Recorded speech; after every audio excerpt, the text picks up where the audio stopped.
Hi,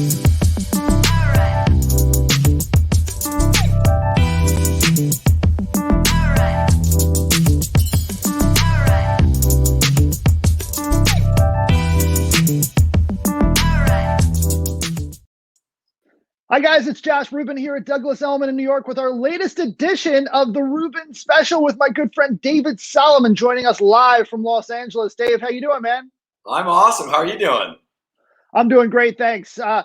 Dave, we have a lot of uncertainty, but we're starting to come out of it. We're online inquiries pick up, so I'm super excited for the next few weeks. We have some cool lists that are online. What are you seeing out on the West Coast? I mean, honestly, right now I'm seeing a lot of activity. For the first 45 days or so of this whole Corona COVID mess, it was dead in the water. I thought the world was falling apart. And the last 2 weeks is maybe 2.5 weeks has built a lot of confidence for me. And I'm still seeing a shortage of supply. I'm still seeing a lot of buyers, pent up demand, and people just getting restless, sitting at home, ready to make a move on something. Absolutely. I mean, we're seeing people stay in their homes, figure out what's wrong with them, and find out the need that they actually need, either more space or different space, whether it's the location or they need an extra bedroom or the space is too large for them. So, I'm pretty excited for what's coming up in the summer, and I actually think that we're going to see almost like a delayed spring market. Totally, I agree 100%. I mean, I'm hearing rumors right now that a lot of you guys in New York are actually thinking about moving out this way. So I'm excited about that. No, I think the normal buyers that we see, March through really end of May, June, it's just a delayed. It's just everybody. I think June and July are going to be massive months for us. So I'm seeing the same thing. Yeah, I wouldn't be surprised if we see like the busiest June and July in a long time, and perhaps even set some records. Yeah, I mean, normally, in my experience, August is always the slowest month of the year. This year, with a lot of schools, I think starting in August, at least that's what I'm hearing is when they're going to start. Because normally my kids' school starts in September. I think you're going to see a big rush, like you said, June and July. But there's going to be more people here actually in August because normally people are traveling during August. So it'll be interesting to see how this whole summer plays out. It's interesting, Dave, you bring up the idea of traveling. And I think what we're going to see is people's travel patterns are going to be changing. People are going to be staying much closer to home. So we're not going to necessarily see the, big trips to Europe or Canada, South America, or Asia, that some of our clients have done in the last few years. So, we might just rent a house at the beach and stay closer to home. So that's going to provide, more availability and more people looking in the slower months. Typically, we see business sort of drop off a little bit post 4th of July through Labor Day. And then it's not until about October 1st that we see business pick up. But you're going to see those patterns are going to change in such a way that we're going to see very, very active summer months. Yeah, without a doubt, a lot of the people sort of in my circle that travel, whether they go to Europe or they go to Hawaii or wherever they are, everybody sounds like they're just staying local this year.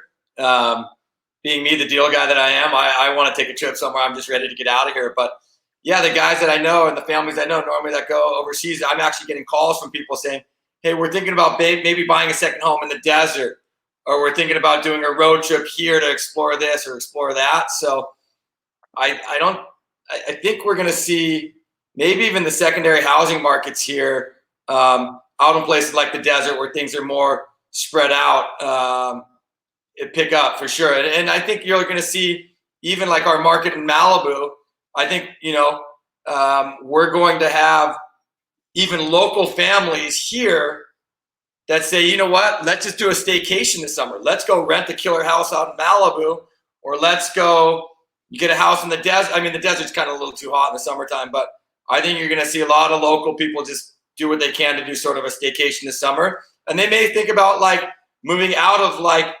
maybe condensed part of the cities and going more out to sort of rural areas. Not that Malibu's rural, but maybe they'll go to places just where they get a little more land and things are a little more spread out. Sure. There's definitely a little bit of a change in the pattern here too, with people putting more emphasis on second homes. Similar to what you're talking about in the desert and other areas around LA. We're seeing that happen a little bit more in, say, Western New Jersey, whether it be Sussex County or Hunterdon County. A little bit more rural, and then of course up into the Hudson Valley. We've seen an uptick in activity in northern Westchester, Connecticut, out onto Long Island. And, people are finding that these homes in these areas aren't necessarily the $1 million homes that we all hear about and read about in the Hamptons. I mean, look, don't get me wrong. The Hamptons, is great. And, people find those homes to be very attractive, beautiful beaches, etc. A lot of their friends from the city go out there. But, when you start thinking about second homes, and, I don't have two, three, four, or more $1 million to throw down on a house. Where can I get a house? You're looking at places like Upper Westchester, Connecticut, and Western New Jersey, where sometimes you can find a perfectly good home with some acreage for $1 million or less. So it's a more affordable option for second home markets, and people can still have their footprint in the city for convenience when it comes time to getting back into the swing of things for work. We're probably going to see people get back into their daily routines probably sometime around September 1st, as they start thinking about bringing the kids back for school, and things will start to normalize then. Yeah, for sure. I'd say it's basically a mirror of that here for sure. Yeah. So, Dave, you recently joined Douglas Elliman from the agency where you were for a number of years, but you have sort of a unique perspective on things just because of how you came into the business. Can you tell our viewers a little bit about your introduction to the business and when you realized it was something that you wanted to do as a career? Yeah, totally. So I grew up in the business. My mom's been selling real estate since I was probably 5 years old. But as a kid, you don't really look at these things. You're just like, I hope my mom's like available, or parents available, or somebody's available, like go drop you off at the beach because you want to go surfing, and you don't live right on the beach. So my mom was always cool because she was able to do that kind of stuff for me when I was not old enough to drive.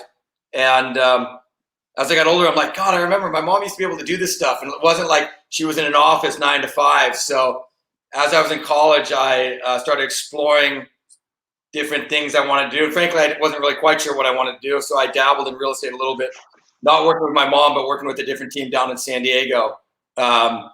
And I did fairly well. I was always that kid that hustled, like when we were kids and we had to sell, chocolate bars door to door or wrapping paper. And so I was very competitive with that stuff. I had no problem going and knocking on somebody's door to try to sell them something. So I got in the business down in San Diego first on my own.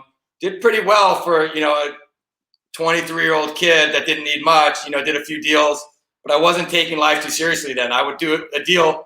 All of a sudden I was like rich and I would go on a surf trip for 2 months.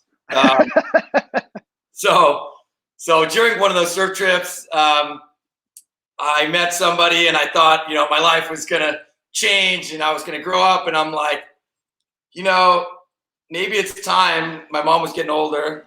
She'd probably punch me in the face if she heard me say that because she wasn't that old at the time, but and she's still not that old. But I go, maybe there's an opportunity for me to bring what I've learned down in San Diego, what I've done down there, and come up here. And I grew up in LA, so I felt there was more opportunities here than there were in San Diego. Although really at this point in my career, I feel like I can move anywhere because I have the tools to succeed. So I moved up to LA. I frankly really didn't know what I was doing. Still in the business because I'd only been in it for maybe a year and a half, 2 years down in San Diego. But like I said, it wasn't really a full-time thing then. So I came up to LA. I really didn't know what I was doing. It wasn't like mom was just handing me deals. She really never handed me a deal. It was really sink or swim. So I went to this Tom Ferry seminar in like 2006, I think, in the desert. It was when the whole world was selling real estate. It was when the DJ was selling real estate. It was when the waiter was selling real estate. It was literally everybody was selling real estate. This was right before the first crash of my career. So I was sitting in that room, in the very back of the room, wasn't in coaching or anything like that. And I heard somebody get on the stage and they were talking about expired listings. And I had no idea at that point what an expired listing was.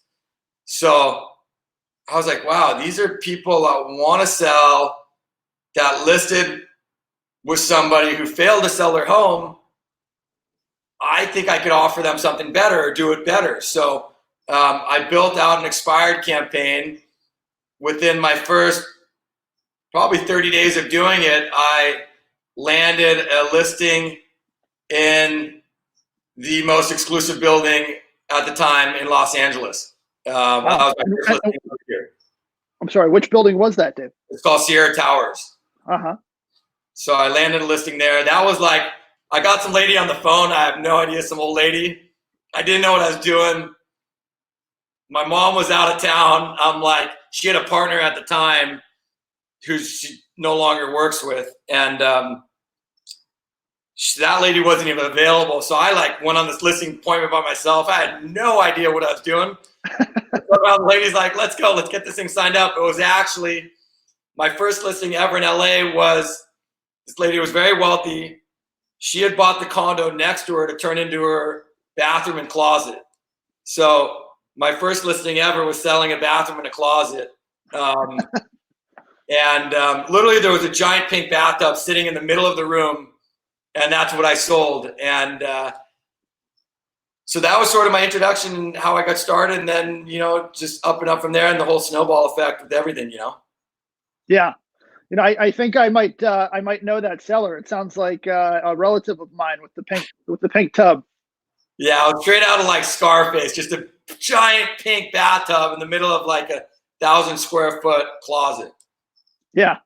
I actually had to sell a listing, an old loft where you walk into the master bedroom, up some steps onto a platform, and right in the middle of the entire bedroom is a 4-person chartreuse jacuzzi just out in the open, in the middle of the bedroom. It was quite an experience selling that.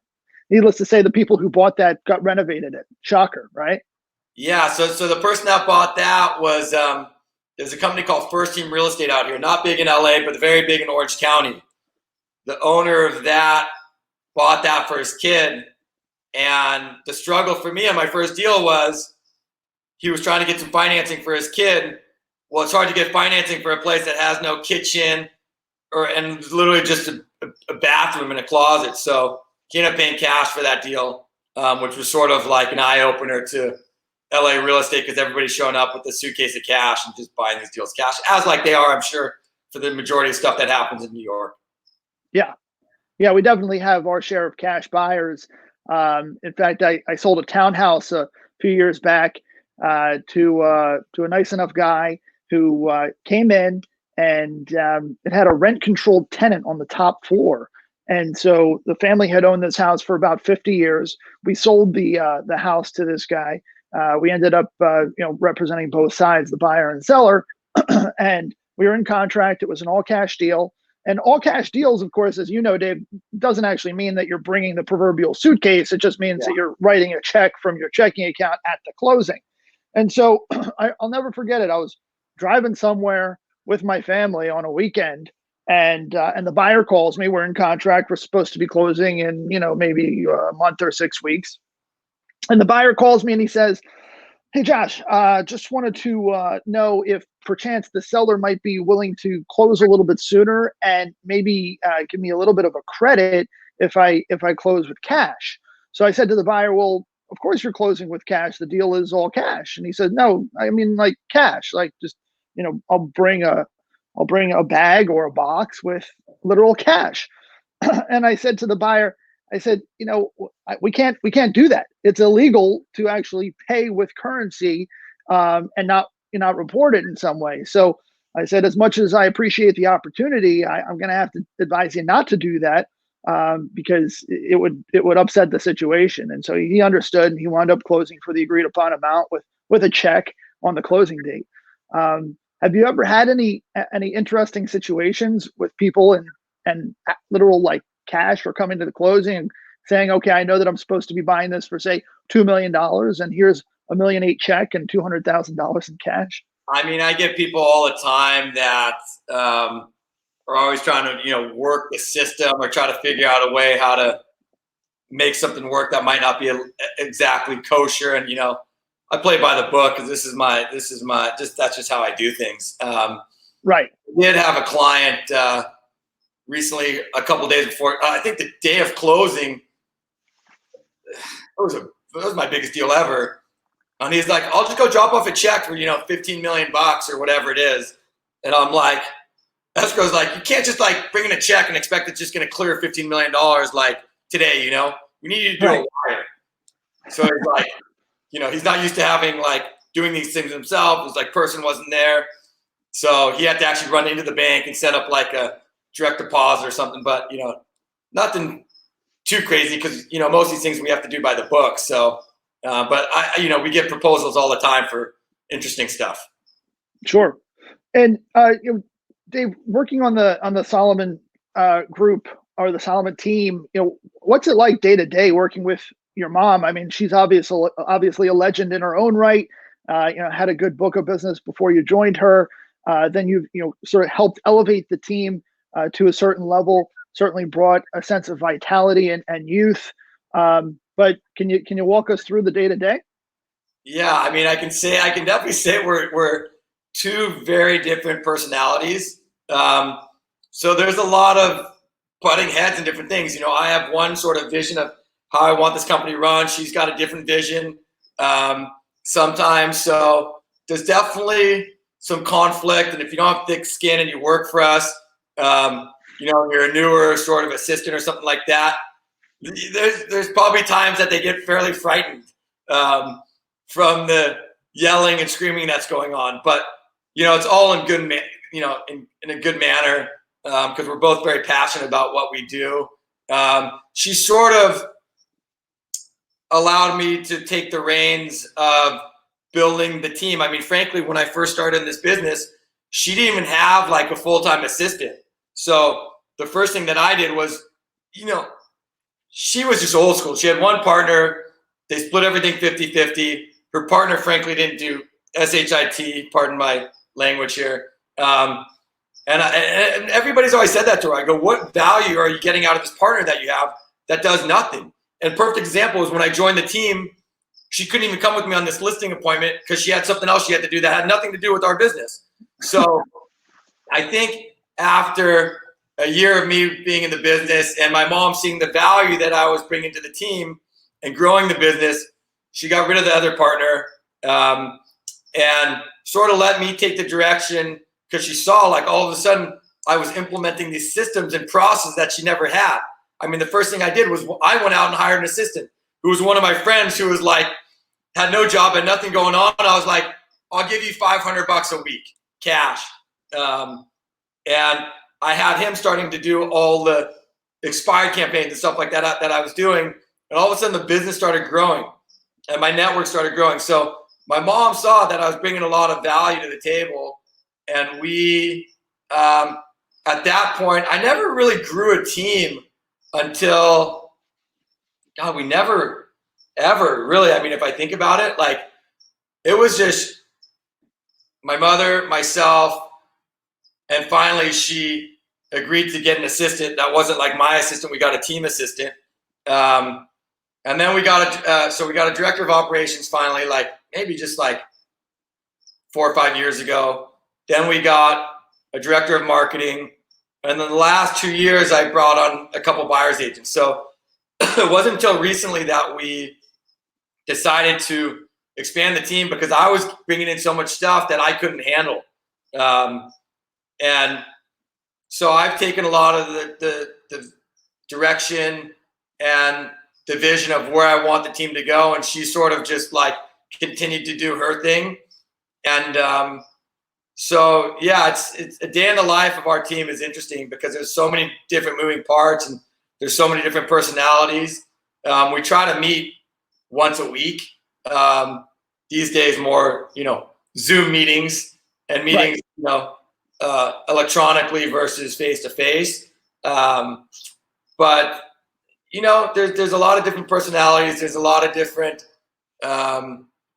everybody's a go-getter. So it's I'm there. I talk to my agents. I talk to everybody on the team. Usually, at least once a day, through whether it's through a phone call, text message. We try to do everything through Slack these days, so a lot of stuff's done through Slack. But yeah, I mean, it's definitely an interesting dynamic. Yeah. I can imagine how it would be challenging. There are a lot of people who do like the husband and wife thing. I know of a couple of people who do, the sort of uh, mother son team. There are some friends of mine, actually, people that I worked with in New Jersey that are doing the mother and son team. PJ and Ellen Tasico, who are great and have been very successful with it. So it can work as long as you have respect and admiration for each other. So it can, obviously has its own set of challenges, but it can definitely come together. So, Dave, I'm just curious. I know that we both had our sort of hurdles that have been put in front of us over the last few weeks, but at the end of the day, we're both going to get through this stronger than ever. Do you see any sort of innovations coming from the pandemic and the stay-home orders that might be here to stay in terms of our daily lives and business? Um, I don't know if there's been much innovation because I feel like a lot of these things were innovated before. I think that people are just starting to implement stuff that should have been implemented like a while back. Like a lot of sort of the 360 3D tours, like that stuff we were doing a long time ago. But I wouldn't say that we were consistently doing it. These days, it's like, I mean, we always try to do videos for stuff, but these days it's like everything's got to have a video, everything's got to have a 360 tour, and in my opinion, high quality, not take the cell phone and use the Zillow app and just like zoom around on it. Like I went out personally and bought the highest end camera, in my opinion, that you could get to do those. And digital floor plans we're doing these days. So we're just doing stuff that like we've always had the tools to. I wouldn't say there's any new innovation really, in my opinion. I think we're just learning that maybe we don't need some big fancy office in terms of like, yeah, do you need a physical space? Like, no, maybe a place to meet with the team, but like, it's nice to have that human interaction. But I think we're learning that we can do a lot more stuff virtually than having to be in person. And a lot of this stuff still comes down to the basics. I mean, real estate, in my opinion, is something you have to touch and you have to feel. So, I don't think I did just close a deal that was 100% virtual, which I never thought was going to happen. Huh. I just closed it this morning. Can you tell us a little bit about that? I mean, honestly, I wish I could. I still have never even been in the property myself. It was just somebody from my team who brought in the deal. And so, I sent my guys out there to do the 360 tour. I sent my guys out there to do the video. I sent them to do the floor plans. I sent them to do the pictures. I personally never stepped foot in this property. But I still think real estate's a thing you have to touch. You got to feel, meaning you got to walk in it. You got to feel the energy of the place. You got to feel the vibe of a place. There's only so much that a picture can tell. So I don't think that's going to change, but there's going to be tools that allow people to be maybe more efficient with their time, that allow them to walk through or look at a floor plan and just check something off the list and say, this one for sure doesn't work just based off the floor plan. Or I'm doing the 360 tour and like, I can just tell like, this space doesn't work.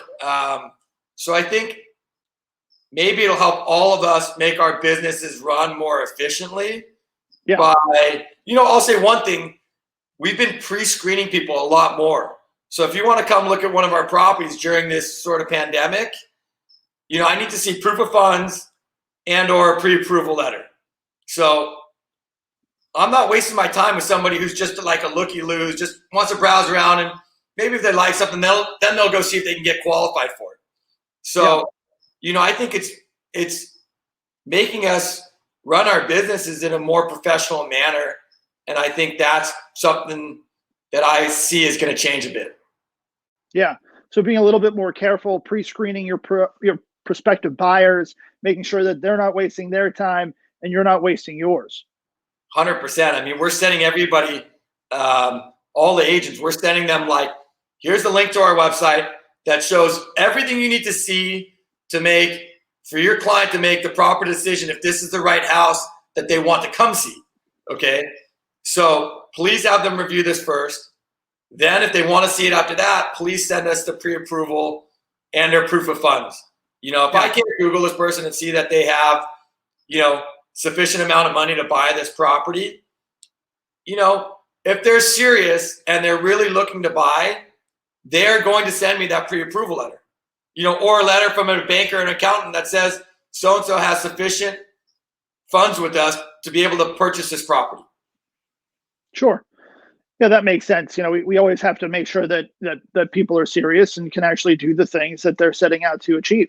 You know, speaking of which, a few years ago, I had the opportunity to an internationally acclaimed musician, and he told me that he was going to be all cash, and he was looking for a certain type of space in the, say, $4 to $7 million range, and he owned a pretty big loft already in Chelsea. And so we looked pretty aggressively for a number of months, and ultimately found the right space for him.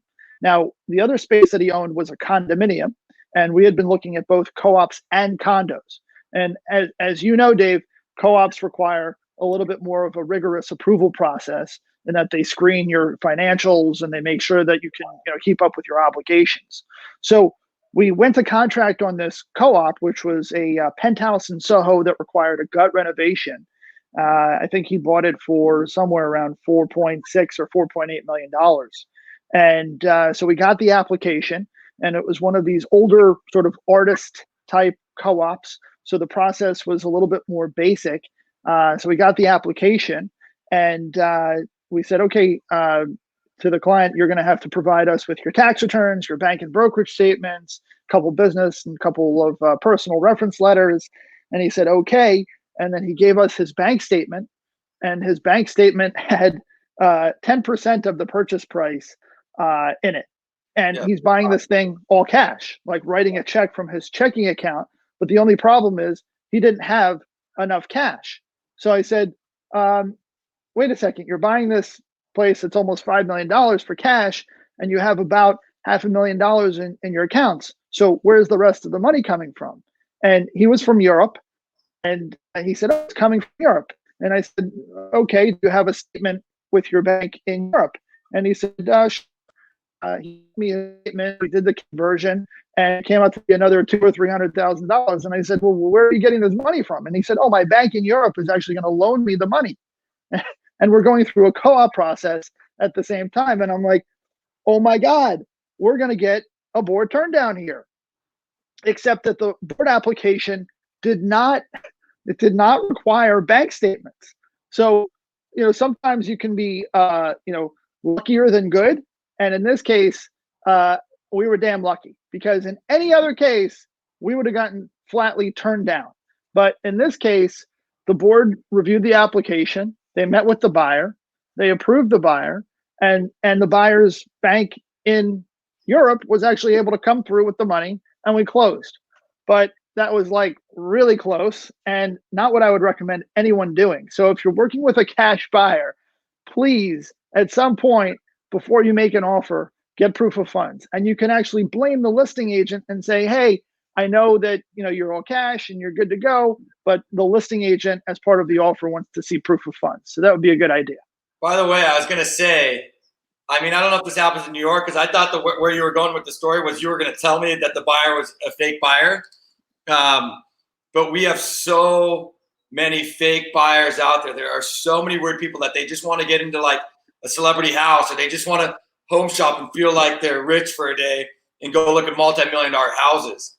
I mean, they're all over the place. And obviously when you're newer in the business, the second somebody says they want to go look at a $10 million house, a buyer, like, oh, let's go. Like, I'll get you in anything you want to get into. But these days, it's easier than ever, especially right now with what's going on, to be able to say, Mr. and Mrs. Buyer, the property that we're going to see, the agent and the homeowner are requiring us to provide them with a proof of funds prior to seeing this house. So can you show us something? Is there something that we can show them? A letter from somebody, that a verifiable letter. Right. That way you don't waste your time. I mean, I can't tell you when I was newer in the business, like how many guys I would take around that were like these playboys living in like these, $1,200 a month apartments that I didn't know about, and going out with their girlfriends for the day to show them like these $8 million houses to show off to them. And later for me to find out that they were living in these $1,200 apartments and they could not afford even like a $700,000 condo. And I just wasted a day showing them properties with their girlfriend. Yeah. That buyer did show up with one of those girls, and I'll never forget. It was on the cobblestone streets of Tribeca, and it was in February, and there had been like a snowstorm a couple days before, so there was some snow and ice on the ground, and I was wearing probably like boots or something, and the buyer showed up, and he's wearing his sort of trendy combat boot type look, and his girlfriend had open toe high heels, and I said, "Where are you from?" And she said, she was from California. And I said, "Oh, California, where about?" She said something like Van Nuys or something like that. Yeah. And I said, "Oh, isn't that where they make those movies?" And she said, she looked at me kind of like, "Oh." And it turned out I wasn't that far off. Let's just leave it at that. Okay. Yeah, I got it.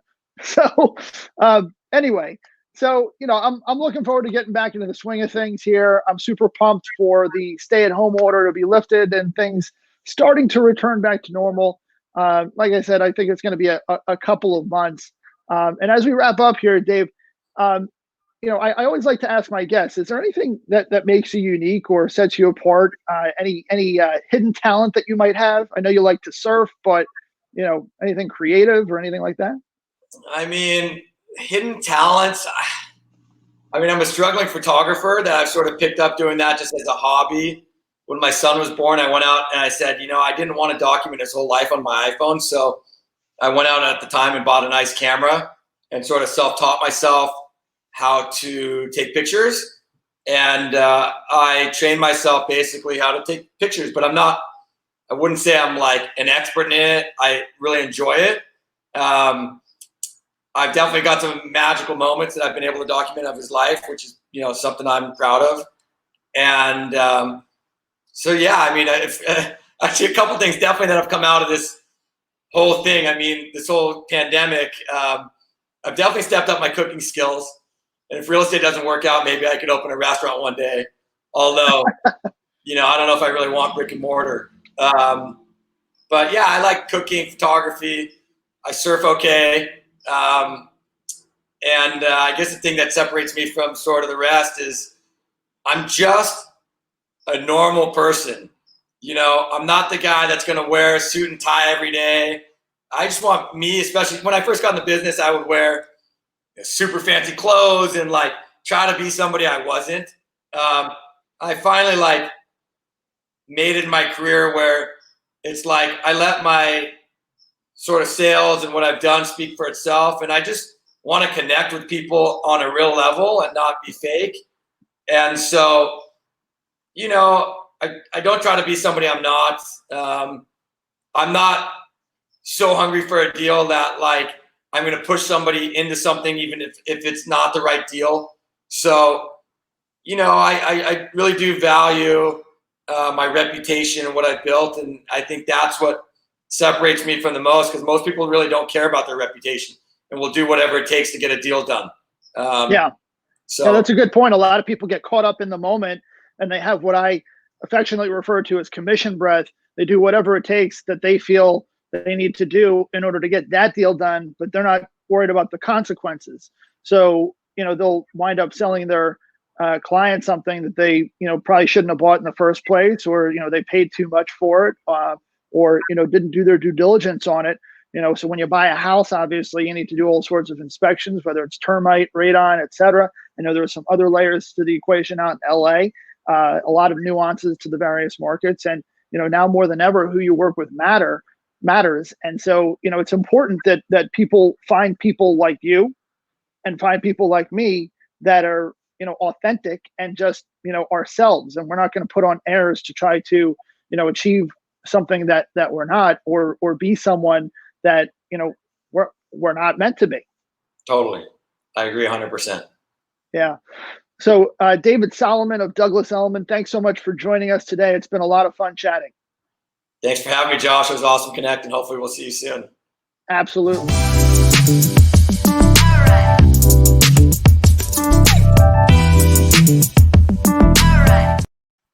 All right.